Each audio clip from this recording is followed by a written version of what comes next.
YCP కదా, వాళ్ళ గురించి మాట్లాడితే ఎట్లా నువ్వు? వాళ్ళు మాట్లాడడానికి అర్హత ఉండే వ్యక్తులే వాళ్ళు. అందుకే నేను చెప్పాను, నా లైఫ్లో ఎప్పుడూ చూడలేదని. నా రాజకీయ జీవితంలో కల్తీ గురించి ఎప్పుడన్నా మాట్లాడామండి? ఎవరైనా ఉన్నారా ఇక్కడ? నేను ముఖ్యమంత్రిగా ఉన్నప్పుడు 95 నుంచి ఎప్పుడన్నా మాట్లాడామా? ఎప్పుడన్నా వచ్చాయా? ఎక్కడన్నా జరిగిందా? ఎప్పుడొచ్చింది ఈ అనర్థాలు? 1924 ఎందుకు వచ్చింది ఇది? మొత్తం డిస్టిలరీస్ దగ్గర నుంచి హ్యాండ్ ఓవర్ చేసుకొని లాస్ట్ మైల్ వరకు వీళ్ళ మనుషులు పెట్టి అమ్మించి ఇప్పుడు మాట్లాడుతున్నారు. ఏం మాట్లాడుతున్నారు? టోటల్ వ్యవస్థ అంతా కూడా పతనం చేసి ట్రాన్స్పరెంట్గా చేశారంట. వీళ్ళ ఓన్ మనుషులు పెట్టి ట్రాన్స్పోర్టేషన్, వీళ్ళ ఓన్ మనుషులు పెట్టి మేనేజ్మెంట్, వీళ్ళ ఓన్ మనుషులు పెట్టి లాస్ట్ మైల్లో అమ్మించడం, ఇవన్నీ చేసి ఇప్పుడు మేము గవర్నమెంట్ ద్వారా అమ్మాం కాబట్టి ట్రాన్స్పరెంట్గా చేసాం, ప్రజల ప్రాణాలు కాపాడాం. 5 ఏళ్ళు ఏ రోజైనా సరే ప్రజలు నోరు కొట్టుకుంటే జరుగుతూ ఉందంటే ఏ రోజైనా సమీక్ష చేశారా? ప్రజలకు చెప్పారా మీరు?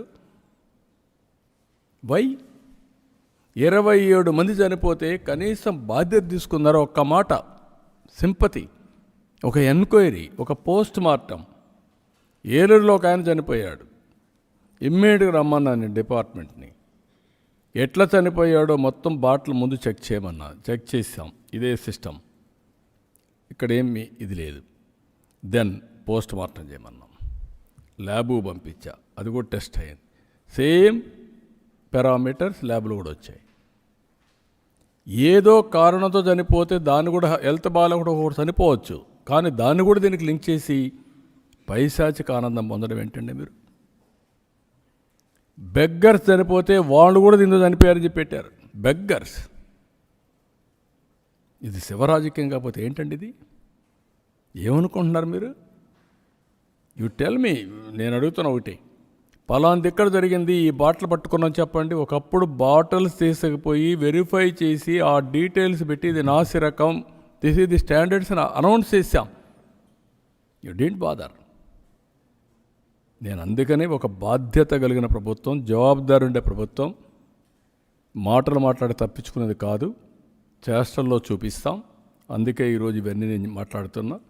ఇంకా అవసరమైతే ఇన్వెస్టిగేషన్ చేస్తాం, ఇంకా ప్రాపర్గా చేస్తాం, టెక్నాలజీ జోడిస్తాం. ఎవరు తప్పు చేసినా ఎవరిని వదిలిపెట్టను. కానీ దీంట్లో కుట్ర కోణం కూడా ఉందన్నాను, అది మీకు రాబోయే రోజు మీకు తెలుస్తుంది.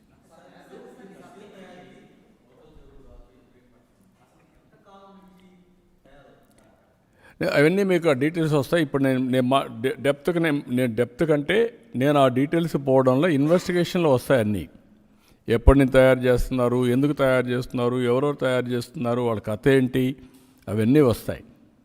ప్రక్షాళన చేసే కార్యక్రమంలో భాగంగా మనం ముందుకు పోయినప్పుడు అక్కడక్కడ కొన్ని ఇలాంటివి ఉంటే అవి కూడా వదిలిపెట్టే పరిస్థితి మీరు చూసుంటారు. మొన్న కొంచెం టీవీల్లో వచ్చి ఉంటాయి అప్పుడు మధ్యలో మీడియాలో. ఎక్కడో కొంతమంది ఇల్లీగల్గా తయారు చేసిన మద్యం ఒక చెట్టు మధ్యలో ఎక్కడ దాచిపెడితే ఒక డ్రోన్ పంపించి పట్టుకున్నాం. మీరు గుర్తుపెట్టుకోవాలి, డ్రోన్ ద్వారా మొత్తం సెటిలైట్ ద్వారా ఐడెంటిఫై చేసి గంజాయిని దాన్ని డ్రోన్ పెట్టి అక్కడికి పంపించి ఆ పంటలన్నీ స్మాష్ చేసి ఆల్టర్నేటివ్ క్రాప్స్ ఇచ్చాం, ఎక్కడా లేకుండా చేసాం. కొన్ని దిక్కల్లో ప్లెయిన్ ఏరియాలో కూడా గంజాయి పెంచుతున్నారంటే మెర్సిలెస్గా డీల్ చేశాం. ఇప్పుడు ఇది వచ్చింది. దీంట్లో ఏం జరిగింది, మీరు ఆఫ్రికాలో కొన్ని చూసుంటారు. వీళ్ళు పోయి ఆఫ్రికాను కూడా చెడగొట్టి మళ్ళీ ఇక్కడ చెడగొట్టే పరిస్థితికి వస్తున్నారు ఈ బ్యాచ్. ఆ బ్యాచ్ ఏదో రాబోయే రోజుల్లో మీకే వస్తుంది. ఒక విధంగా చెప్పాలంటే ఆఫ్రికాలో జరిగినా మనమే కాపాడాలి వాళ్ళ ఆరోగ్యం కూడా. వీళ్ళు ఇక్కడి నుంచే కంట్రోల్ చేయాల్సి వస్తుంది, అప్పుడే సెట్ అవుతారు. లేకుంటే ఆఫ్రికాని మనం వదిలిపెడితే ఆంధ్ర బ్రాండ్ నాశనం అయిపోతుంది.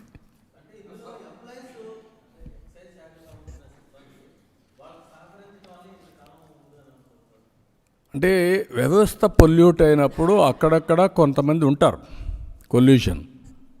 వ్యవస్థనే పొల్యూట్ చేసేసినప్పుడు వాళ్ళకు ఉండే అలవాట్లు ఒకటేసారి పోవు కదా, ఒకటి ఉన్నాయి, అవి ఏరాలి. మొత్తం మెర్సిలెస్గా తప్పు చేసిన వాళ్ళని ఆఫీసర్లు కావచ్చు, పాలిటీషియన్స్ కావచ్చు, అక్కడికక్కడికి ప్రక్షాళన చేస్తే శిక్షిస్తే కంట్రోల్కి వస్తుంది. Will do it.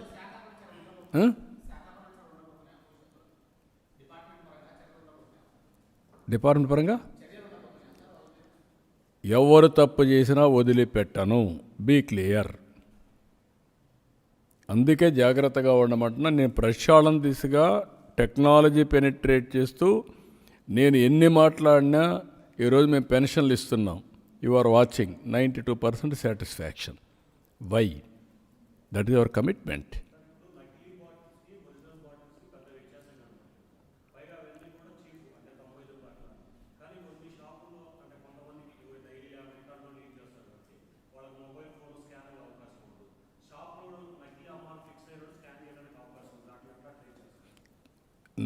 షాపు వాడు కంపల్సరీగా అమ్మే ముందు స్కాన్ చేయాల్సిందే. స్కాన్ చేసి ఎక్కడి నుంచి స్కాన్ చేశాడో అందులో వచ్చేస్తుంది మాకు. ఫస్ట్ స్టెప్ అది. సెకండ్ స్టెప్, ఎవరైనా సరే తాగే మునుపు ఒకసారి చెక్ చేసుకుంటే, మీ దగ్గర ఫోన్ ఉంటే చెక్ చేసుకుంటే మీకు సెట్ అయిపోతుంది. ఒకవేళ అలాంటి అమ్మినప్పుడు కొంతమందికి అమ్మరు, అందరికీ అమ్ముతారు. అమ్మినప్పుడు పట్టుపడిపోతారు, ఎవడో తప్పించుకోలేడు. వ్యవస్థలో ఇంకా ప్రక్షాళన స్టార్ట్ అయినాక, ఇప్పుడు నవేడేస్ ప్రతి ఒక్కరికి ఫోన్లు వాడకం పెరిగిపోయింది. మీరు కూడా పోయి చెక్ చేసుకోవచ్చు. మీరు ఎప్పుడైనా తీసుకుంటే ఒక క్వార్టర్ బాటిల్ మీరు కూడా చెక్ చేసుకోవచ్చు. అప్పుడు ఒకవేళ కానీ మీడియా ఇన్నోవేటివ్గా వెళ్ళాలంటే మీరు చెక్ చేసి బయట పెట్టండి. I'm very happy. Constructive media ఎందుకు సాధ్యం కాదా? ఎందుకు సాధ్యం కాదు? నేను చేసే పనుల్లో ఇది ఒక మార్గం.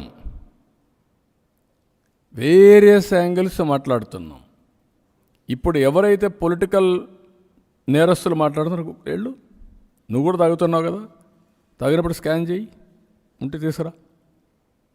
నేను I'm challenging, I'm asking them.